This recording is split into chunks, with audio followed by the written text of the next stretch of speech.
Delhi airport પર terminal 1ની છત પડી, એકનું મોત, 5 ઘાયલ, અનેક વાહનો દબાયા. આગામી આદેશ સુધી ફ્લાઇટ્સ ઓપરેશન સસ્પેન્ડ.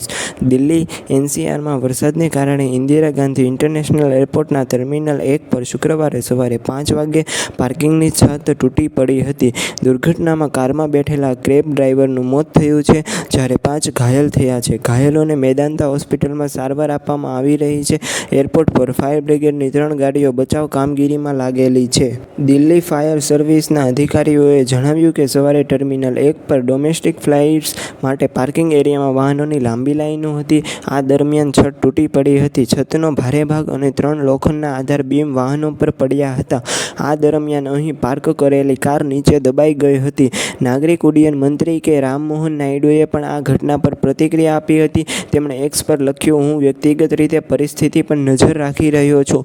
તમામ એરલાઇન્સને ટર્મિનલ 1 પર અસરગ્રસ્ત મુસાફરોને મદદ કરવાની સલાહ આપવામાં આવી છે. રેસ્ક્યુ ટીમ સ્થળ પર કામ કરી રહી છે. બચાવ કાર્ય હજુ પણ ચાલુ છે."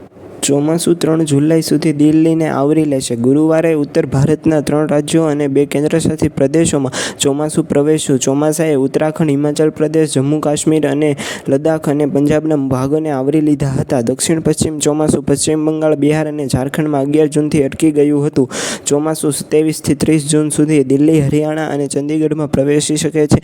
ચોમાસું 3 જુલાઈ સુધીમાં દિલ્હીને સંપૂર્ણ રીતે આવરી લેશે. 5થી 8 જુલાઈ સુધી હરિયાણા, પંજાબ, ચંદીગઢ અને રાજસ્થાનને સંપૂર્ણ રીતે આવરી લેવામાં આવશે. હવામાન વિભાગનો અંદાજ છે કે જૂનમાં ચોમાસું સામાન્ય કરતાં ઓછું, એટલે કે લાંબા ગાળાની સરેરાશ કરતાં 92% ઓછું રહેશે.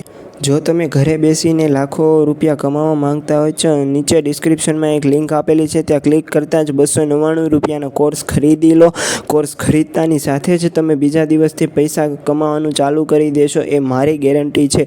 મારે ₹299 તો તમે એમ જ બર્ગર, વડાપાઉં, પિક્ચર જોવા માટે વાપરી નાખતા હશો. આના કરતાં તમે કોર્સ ખરીદો અને પૈસા કમાવો.